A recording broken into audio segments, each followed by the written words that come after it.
اعمل ايه؟ وانا مش لاقي الا كده. انا مش لاقي الا اقول كده، اقول ايه بس؟ فبلد زي دي، دولة زي دي، احنا ايه اللي اخرنا كده؟ غبنا قوي.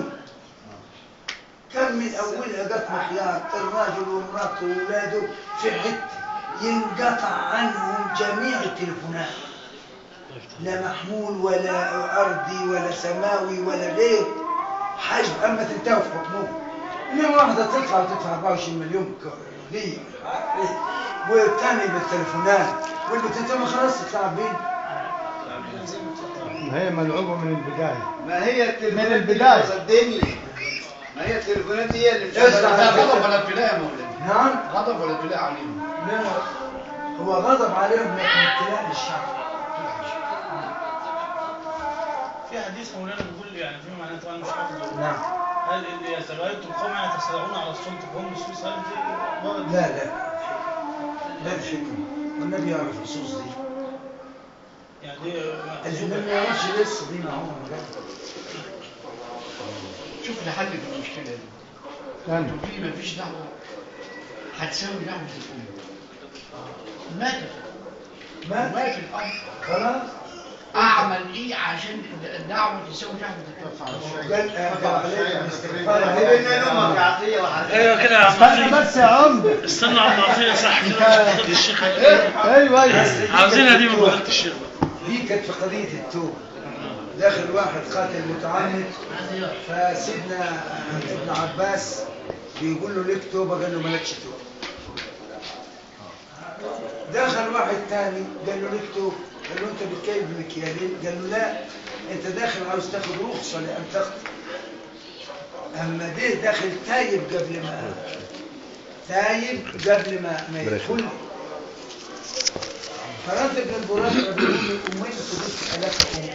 قال له لقد علمت من خليلي ان اسرع شيء، اتفضل تمام كده، داخل على الفسوق، واسرع شيء واسرع بر يصل الى الله دعوه الام. دعوه مين؟ الام. دعوه ام. قال له ده امي مات. قال له اذهب فاستغفر الله فسيغفر الله. يبقى اذا اللي ينوب مقام دعوه الام اللي ماتت استغفارك. وقد قال صلى الله عليه وسلم طوبى لعبد وجد في صحفه كثرة استغفار. ان شاء الله يكون عاملين طوبى لعبد وجد الاستغفار هي شيء. هات آية 10 كده في سورة نوح، فقلت استغفروا ربكم انه كان غفارا. هذه بتاع الذنوب.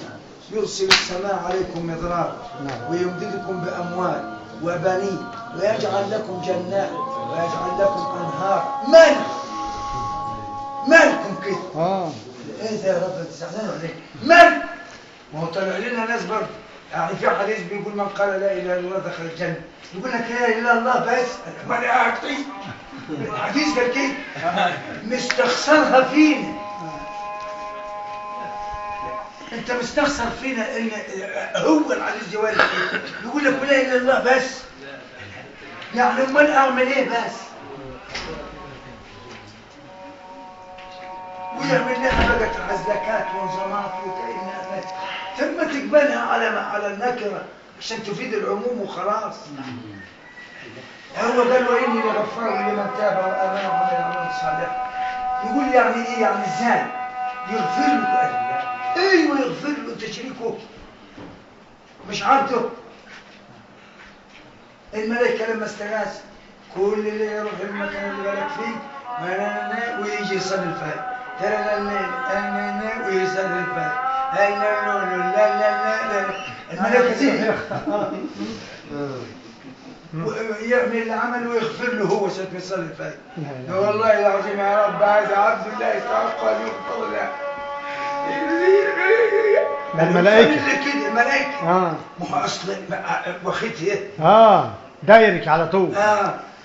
حتى ليلة وليل ولا يتم الاسبوع ولا ليل، انما ده واخدها. لا والله ليس اهلا لان يغفر له.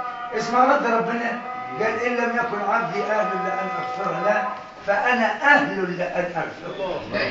لا اله الا الله. وأهل التقوى وأهل المغفرة. ويلا نعم يلا نصلي العصر إن شاء الله. ربنا يزيدك يا مولاي، ربنا يزيدك. سيبك تعطيه